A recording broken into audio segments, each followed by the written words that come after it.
Welcome to Mysterious Goings On, the podcast about creativity, writing, and mystery. Every week, we talk about all kinds of great fiction and meet the people who write it. We also feature explorations about creativity in all walks of life. Your host, Alex Greenwood, will join you right after this.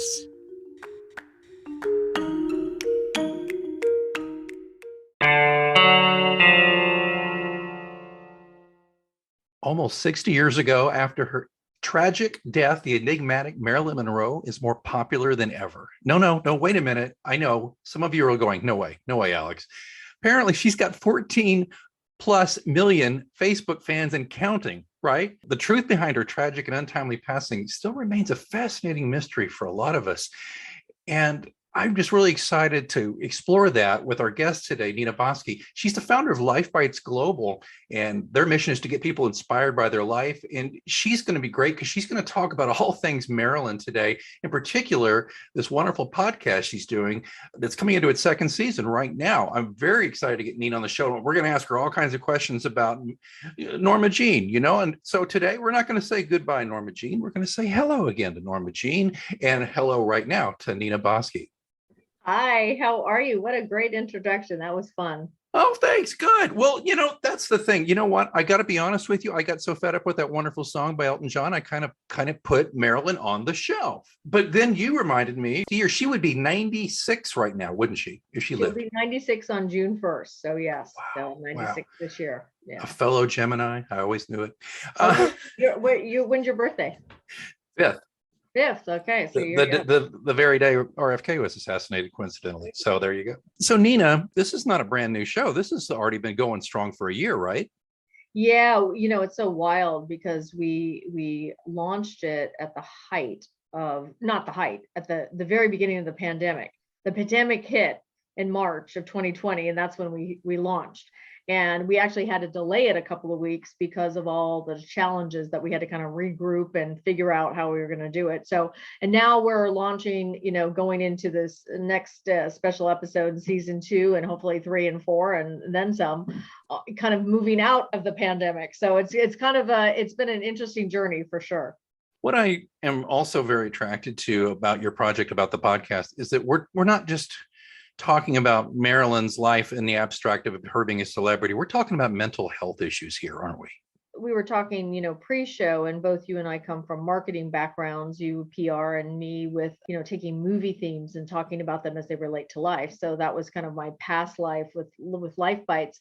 And then somebody brought me this project and it was completely entertainment. And I'm a transformational person as well. So my company is Life Bites, but it's life, business, and media. So I spend, kind of my day job. A lot of it is getting people help and thinking about their life and inspired. So when this project initially came to me, I was like, okay, I don't necessarily want to go back into entertainment. So why am I? And I didn't really have an affinity for Marilyn Monroe, and I didn't dislike her, but you wouldn't have called me a Marilyn fan. Some Like It Hot, ironically, was my favorite movie, but not because of Marilyn. It was because I loved Jack Lemmon and Tony Curtis together. So it was my all-time favorite movie. I loved Marilyn in it. She still didn't stand out to me. And it wasn't until I got to know her a little bit more behind the facade that it started to catch on. And then I was even asking myself, why am I doing this? Like, what's the draw? There's got to be something transformative. And finally, when the movie started to expand from a thriller noir to a radio show that was called Goodnight Marilyn, that's the name of the thriller noir, and then moved into a TV docuseries with the investigation of Marilyn, all of a sudden it became much more obvious that there is what I used to do with movies, take a movie theme and talk about them as they relate to life. It was in this last year that I had an aha moment and said, oh my God, I'm taking a celebrity's life and doing the same thing. There's so many life themes as it relates to Marilyn Monroe, and mental illness and addiction is one of them. And my goal with Marilyn is to also leave a legacy that she probably would have loved to have had, which is taking a tragedy and moving it into a transformation, because there are many, many people in this world right now hurting, particularly with this pandemic. We have an after effect now with suicides up. It was 30% last month. It's close to 40% in 1 year. Yeah. Suicide, 40%. It boggles the mind to think about that. And by the way, big Billy Wilder fan here. So I'm Oh with you. yeah. Oh my Yeah. gosh. Although my favorite by him, by the way, although I love Some Like It Hot, is a very kind of obscure film that was kind of a failure. It was The Private Life of Sherlock Holmes with Robert Oh Stevens. yeah. You know what? I don't remember that, but I saw it a long, long time ago. What did you like about it so much? Well, I like Sherlock Holmes anyway, but I like that it was kind of an out of left field portrayal. Sir Robert Stevens did a wonderful job, and Colin Blakely as Watson, Christopher Lee was Mycroft. But the point being, it was weird. It's a little off kilter. I think if the movie had been made now, it would have fit right in with, of course, the Sherlock Holmes, it kind of re-exploded with the Cumberbatch TV show, the Martin Freeman show a few years ago. I think this movie would have fit in great with them. Anyway, I just love that. But Wilder has that deft touch, and I.A.L. Diamond, his co-writer, they always did great stuff together. Yeah. Look at me. I'm going right off topic here. We're talking about Marilyn, not Billy Wilder. Come back sometime. We'll talk They're about very Billy. tied into, so that's good. But I'm a strong advocate on mental health issues myself, and I've certainly had my go-arounds in my life about it. So I wanted to tell you, though, the one thing that I always felt, and maybe I'm seeing it course backwards through the eyes of somebody who already knows what happened to her and her tragic kind of existence, and to a large degree, she just strikes me as an extraordinarily lonely person. And I wonder if that's something you found. Yeah, she's a complex person and definitely lonely. And I think inside lonely. And the challenge with it is that Marilyn was a very vulnerable, and she had a very, in some ways, very tragic upbringing. You have a mother who had psychiatric issues who couldn't take care of her. She started with her father, who never acknowledged her, even though she went years later to try to introduce herself to him, and he didn't want to have anything to do with her.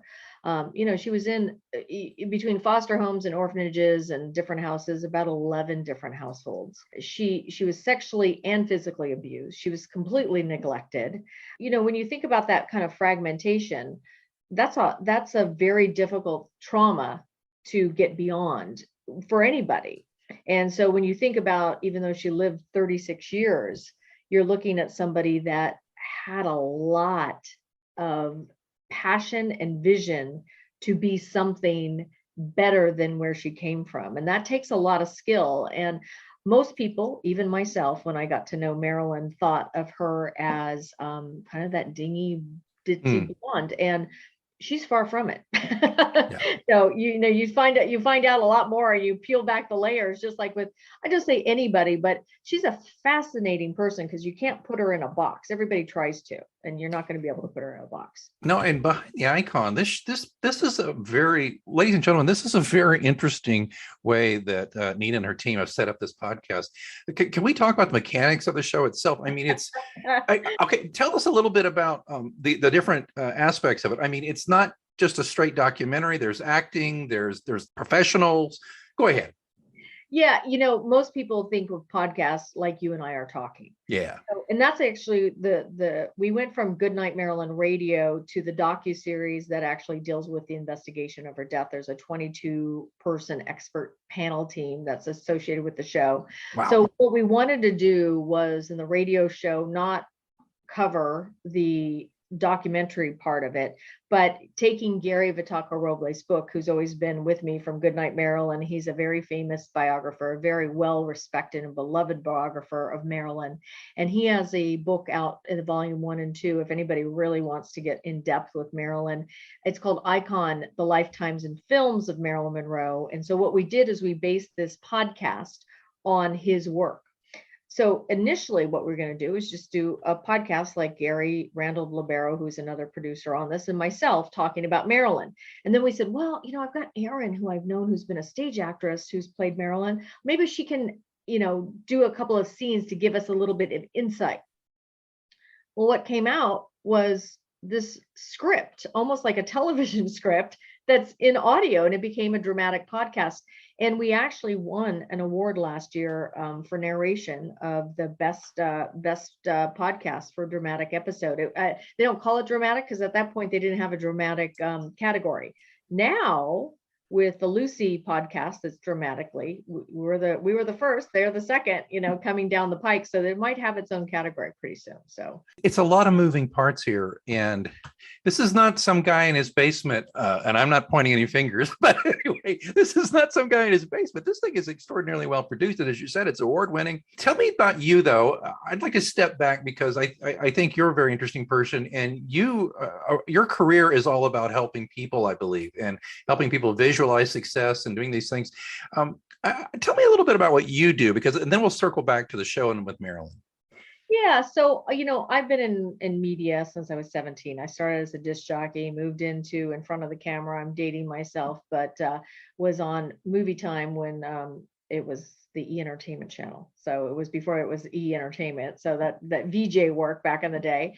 Right. And then I got into sales and marketing for a cable network, which is now called MTV2, which is the sister station or sister network of MTV.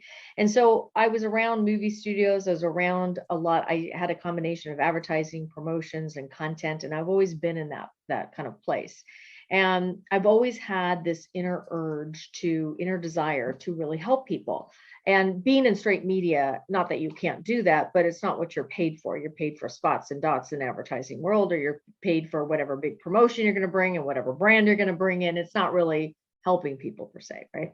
And so at the height of the internet, I started my own company, and it became what is known as Life Bites. And there was little segments both on radio. So I've been on syndicated radio back in the day when it was dial up before Sirius XM became Sirius XM.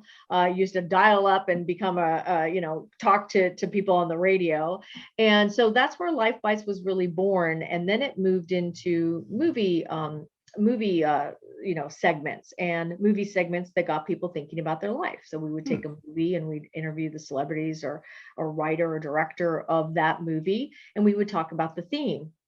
And then in 2012, I was one of the first 5 shows on YouTube as one of their first shows ever for video, which was, back then it was like video, like what's this, right? And it really, you think about it, it's only 10 years ago.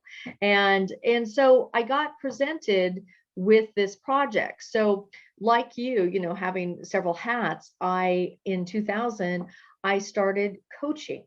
And I started coaching in life. And because I've been in the corporate world, one of my media bosses said, "Oh, bring that change girl in, that emotional one that likes to deal with all the people stuff," right? And so I always had all my kind of hats into life, business, and media. And so finally in about 2012, 2013, I started to blend them all together. They used to be very separate, like separate hats. And so really, it doesn't really matter whether it's media or I'm doing one-on-one coaching. I'm getting people thinking and inspired about their life. And that's really my mission. My mission is to help transform people's lives. I'm here to transform my own, and I think we're living in a world right now where we really need that more than anything. And I think this is why this subject about mental health and addiction coming out of this pandemic is so, so important, because we've got another secondary huge issue besides the coronavirus, and it's called mental health. And people are burning out. It might not come in the form of a suicide.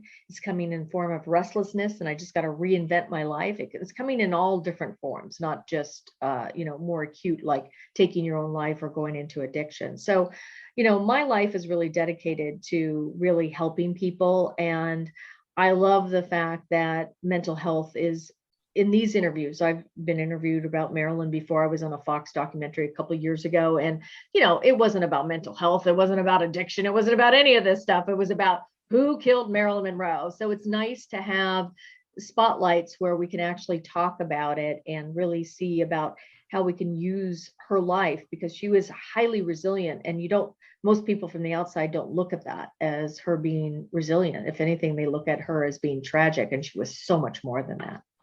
Nina, you nailed it for me there. See, I thought she was lonely and I thought she was tragic, but you're teaching me some things here. And the more I explore this, she was very good at reinventing herself. Am I right? I mean, Yeah, she was. And unfortunately, Marilyn, I'm certainly not going to fully diagnose her, but Gary Vitaka-Robles, who is the author, who one of my producers on this project, is a mental health professional and deals a lot with borderline personality and bipolar disorder and a lot of acute mental health issues. So as a coach, I don't, I might have somebody that has a disorder like that, but that's not their primary reason to come and see me. Whereas with Gary, that's their primary reason that they might be coming to see him. And so we've spent a lot of time talking about Marilyn and her mental health. So she was diagnosed as bipolar with a depressive disorder. The thing, though, that she probably would have also been diagnosed today. Back then, they didn't have this description in terms of I forget what the psychiatric, the big book that they have, but it starts with a D, but anyway, it's like DSM. Yeah. And so with that, she would have probably also been diagnosed with borderline personality disorder. And for your audience, that for me, it was really kind of hard for me to separate what's the difference between bipolar and borderline personality. Yeah. I'm very oversimplify it. So I am not a doctor. I don't want to even pretend like I am, but it would make sense. With bipolar, it's more chemistry driven in your brain, whereas borderline personality really at the root of it is more childhood trauma. And that makes a lot more sense. And some of her behaviors really represent more of a borderline personality, the very quick, bipolar, you can go up and down. Yeah. But in borderline personality, the very quick, change of, 1 minute I'm warm and the next minute she's not talking to anybody, so she had a very kind of different way of operating in the world. Most people thought she was difficult when she was showing up late, but it was heavy anxiety. She had such a huge need to be perfect in everything that she did. And, there's a lot of things that people don't realize is that Marilyn Monroe character is very, very hard to create. Her comedic timing was amazing, but she was not Marilyn Monroe. She was Norma Jean, as you like to say. I mean, at the heart of who she was, she became the inventor of this character, and then she became entrapped by this character. Oh, wow. Yeah, it's kind of a deal with the devil. You get to that success and you become Marilyn Monroe, but it's Norma Jean here who's struggling. Yeah, and there's a lot about childhood trauma that can just do. I think only in the past couple of decades, I think, as the general public starting to get and understand that trauma inflicted on you during your childhood, child abuse, sexual abuse, verbal abuse, emotional abuse, all these forms of abuse. They talk about long COVID. Well, this will affect some people for the rest of their lives. I'm very aware of people who have PTSD from child abuse, and they never really completely heal from it. They just have to learn to adapt to it. Yeah. I'm wondering if you could tell me in that vein, in your exploration of this, did she get enough help? Did she get the kind of help she needed, or was it one of those borderline things? The straight answer is no. And I will tell you this, if her doctors were alive today, they would have probably been brought up on charges. With that said, back in 1962, there's a very different standard than today, okay? But she was given 900 pills 3 months before, prescribed 900 pills 3 months before she died. Wow. 700 of them were sleeping pills. And the cause of what was in her system at the time when she passed was the combination of Nembutal and chloral hydrate. She should never have had those two combination of drugs in her own hands at the same time, especially any addict, you know what I mean? And that the chloral hydrate was what also was part of what killed Michael Jackson. Right. So, and her doctors, Dr. Greenson was her psychiatrist, and would come over to her house, had, in my opinion, and also Gary's opinion, very weird standards for that day. He wanted to make her feel more like she was part of a family. So Marilyn spent a lot of time with Dr. Greenson's family. And so there was a lot of enmeshment and a lot of, enabling, in the sense of that she was very dependent on him. And he in some ways didn't, draw stronger boundaries. Why? I'm not sure. But what he would do is he'd come over to her house and he would take the bottle of pills that Dr. Engelberg, her internist, would prescribe her, and take the bottle of pills, put it in his hand and put it in his pocket, and think that he was somehow helping her not take so many. I mean, it's unbelievably ridiculous that these two doctors, they were supposed to be talking hand in hand. Dr. Engelberg was going through a divorce. And I think regardless of what you think happened to her, her doctors certainly play a role in the responsibility of her death. Of course, there's that intersection between them doing their professional duty and her celebrity too. You can't tell me that they didn't treat her differently than than any other patient, right? So that's part of it. Yeah, and that's an issue today because yes, think about what just happened with Britney Spears. I mean, she got all yes, her rights taken away, you know? right. And so when you think about it, even though we're talking 60 years ago, it is still happening Yeah. today where people are, you know, they will doctor hop, and yeah, there's certainly better systems in place, but we got a long way to go because in 1962 they were giving people heavy barbiturates laced with B12. Today there's so many opportunities and so many resources for mental health and addiction issues, and yet it's at an all-time high. And it's also even more dangerous because now what they're laced with, you know what I mean? It's like sometimes you don't even know what they're laced with. So it's a huge issue, and we're going to have to start to look at why is there such a big gap?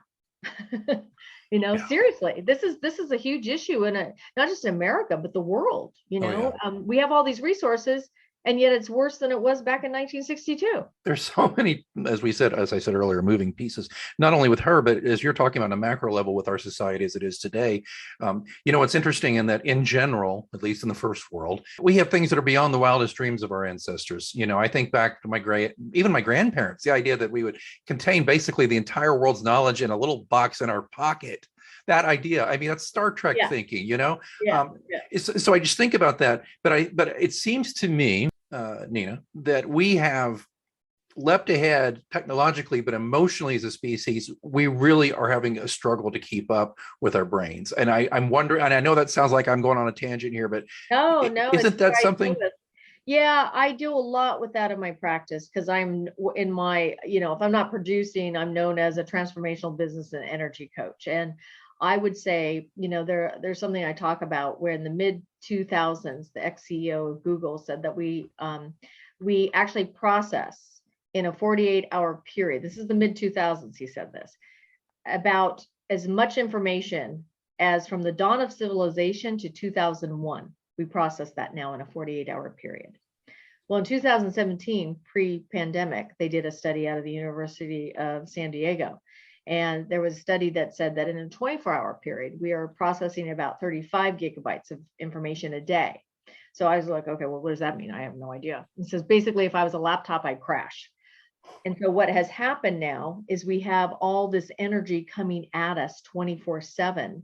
Our brains are starting to not be able to handle it. So the anxiety level, so you think about COVID and everything that's been happening. Now you're putting fear into people like on such a huge level that even in the mask mandates start to come off, you're going to see people, they're going to be wearing that mask 24/7 because they are in such fear.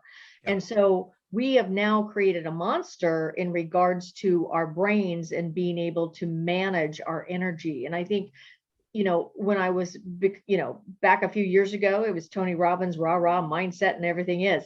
During this pandemic, it hasn't been the Tony Robbins, rah, rah. It's like, oh my gosh, how do I keep myself and my staff from burning out? Because it's hard. I mean, and it's hard for all of us because if you don't have strong boundaries and you don't have ways in which you can process your own energy field, then we become at the effect of the outside world, and the outside world is going to be frenetic, and it's very frenetic right now. So if I'm running and not even understanding if I'm happy, if I'm sad, what's going on with my life, and I'm running robotically, that's a huge issue in of itself. So it's something that we're going to have to really take a look at because the energy and technology of society isn't going to slow down. So we're going to have to learn how to manage that. As we're recording this, the Russians invaded Ukraine, and a buddy of mine he told me he was having a hard time just in general. He said that he felt like all these things, Nina, you just talked about COVID and about work and about life. And he's got daughter graduating high school this year. He's got another daughter getting into high school. Well, is my retirement screwed now because of what the Russians are doing? All these different things. And I just had to tell him, not talk him off the ledge. Because I don't want to say that like in a funny way, but I had to kind of talk him down and just say, listen, man, turn off the TV, put that phone away, you disengage. And Nina, you've just given me some ammunition with that, because I've never heard what you'd said earlier, that the Google chair told you about how much we're processing. That's insanity. That's crazy. It's insanity. And if you think about it, when I started out as a professional way back when, I was in my early 20s, and there was no cell phones, there was no email, there was no social media, there was no, being able to be online 24/7. So when I went out to sell somebody something, right, or to talk to somebody, I either had to mail their proposal or go out to see them physically. Yeah. Just think about it. There's a naturalness to my energy being able to regroup just by the nature of I'm not on 24/7. Right. Today, and especially little kids, the way that, I get it as a parent, you just want to, here, little Johnny, here, little Susie, get in front of the your video games and just start going. But we're wiring our brains to be in frenetic energy and anxiety. And people say to me all the time, I've got so much anxiety. It's like you're looping because your brain is programmed to be in high beta. Oh man, it's crazy stuff here, and we're just scratching the surface on this whole side of it. But Nina, I appreciate that. But just to bring it around back to Marilyn here, and I wanted another reason I was excited about talking about this was that this is not specifically a who done it, who killed Marilyn thing. There's all these dimensions to this, and I'm not even going to ask you what you think happened to her, because I'm sure it's covered somewhere in the show, right? You know what? I will tell you this. We are doing a special because unfortunately, since the last 3 years ago when we did our Marilyn investigation series, and it will be covered in the docu-series, but we're doing a special investigation panel because there's been several books that have come out, some of them by high-profile people, that what I do want the audience to know, and I think this is really important, and I fell into it too. I somewhat fell into it this last time when we were looking for photos for the website. I was like, oh, this is a great one of JFK and Marilyn. Oh, I didn't know he gave her a watch, right? So I'm picking out these pictures and we're giving them to Gary to select which ones he wants. And he's like, fake, fake, fake, fake. And I'm like, oh my God, you know what I mean? That's fake too. And it's like, yeah, it was totally Photoshopped. So the first thing is what you think is true about Marilyn probably isn't. Yeah. and unfortunately, I was one of those people that it was going to be, I thought that she was murdered, for sure. Yeah. Thought she was murdered. But the thing that you're going to see in this docu-series, as well as the panel discussion, and I did it with Goodnight Marilyn Radio, is that I think it's important because readers, biographers do this, and docu-series producers do this. And what it is I'm going to give you a story angle. And the story angle is this person's going to say one thing, this person's going to say another, and this person's going to say something else. And part of it could be true. Part of it could be a probable theory, and part of it could be just an outlandish rumor. But I'm not going to tell you as the reader or the person viewing this or listener. So then when I'm listening or watching or reading something, I'm thinking it's an actual fact. It's almost what the media does to us today.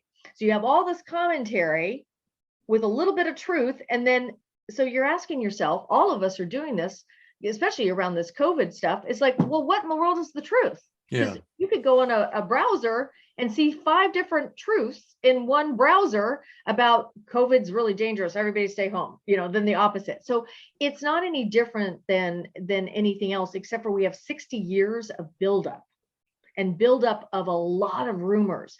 I will give you this in terms of your audience, just to give them perspective so they understand more specifically what I'm talking about.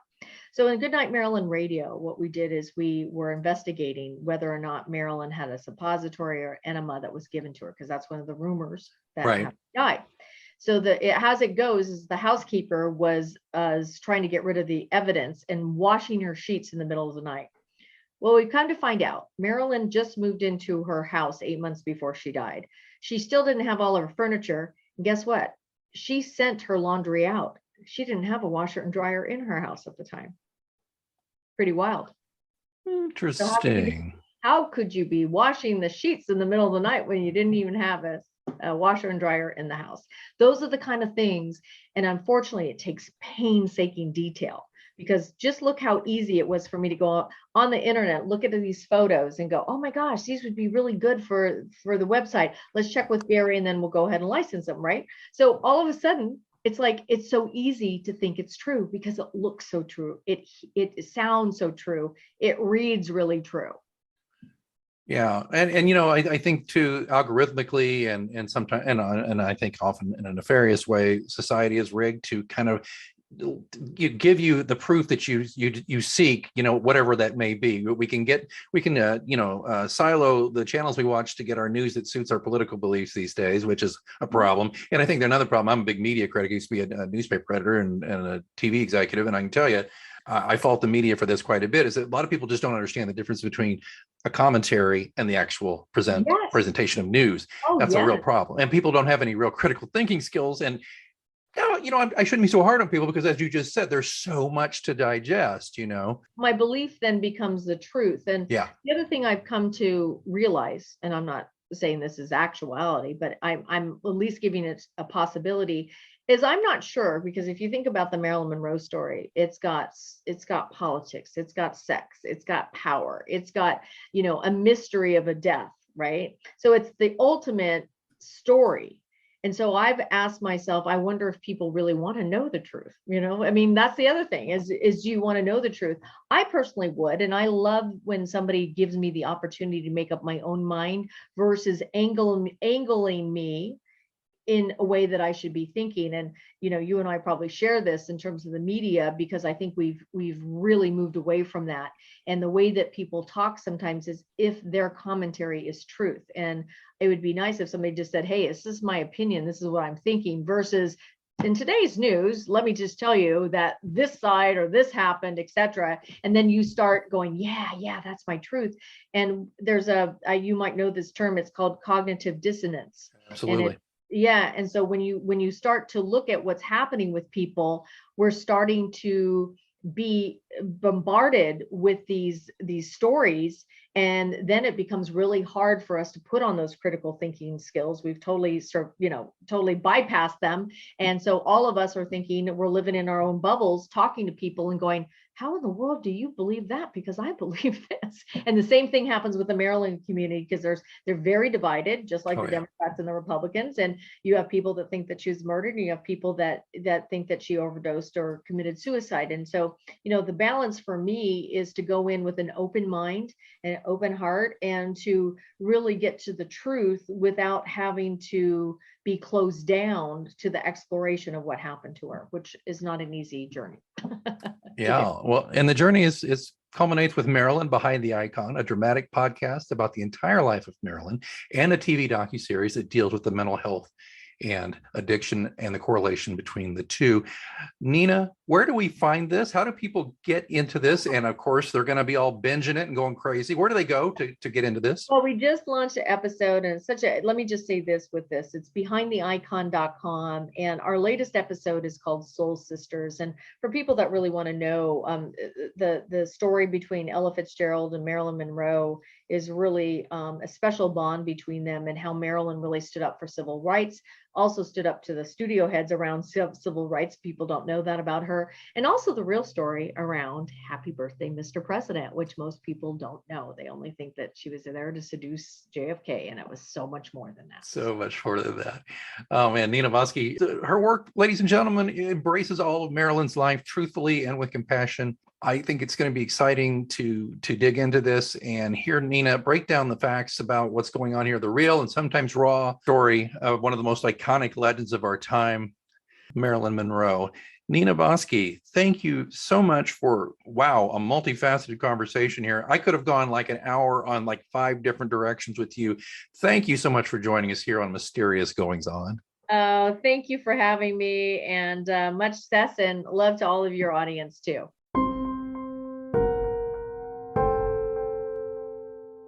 Have you lost your belief in finding a really good mystery thriller? Well, trust me, you've got to have faith. Pilot's faith. Kirkus Reviews says of the book that Greenwood pulls many tricks from his writer's satchel, has a quirkiness and energy, and snappy, snarky dialogue that keeps things moving briskly. A well-handled mystery with the appropriate twist at the end. Midwest Book Review says newcomers to Pilot will find no barriers to quick immersion in his personality and situation, while prior series readers immediately become involved in another conundrum which tests his skills and the ways in which others view him in his world. Surviving a recent attempt on his life, a weary John Pilot returns to Cross Township, where a bizarre string of shootings has paralyzed the tiny college burg. Pilot joins forces with the law to find out why people are being terrorized in his name and stop it. Unfortunately, when he turns to his family for support, he finds only hardened hearts. People are dying, accusing fingers are being pointed his way, and he has nowhere left to turn. Everything John Pilot believes in, family, sanity, and even himself, are shaken to the core in Pilot's faith. Online Book Club says, it's a gripping and fun story that kept me hooked. Greenwood's writing style is dynamic, and the book reads like a movie script. You can get John Pilot Series number 8, Pilot's Faith, exclusively in paperback and ebook on Amazon.com. And remember, in the end, it all comes down to faith. Pilot's Faith. A Caroline Street Press book by J. Alexander Greenwood.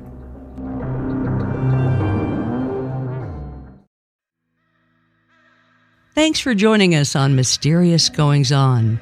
Be sure to follow Mysterious Goings On wherever you get your podcast and never miss an episode. Don't forget, you can get the links to books and other things mentioned on the show at mgopod.com. Until next time, keep reading.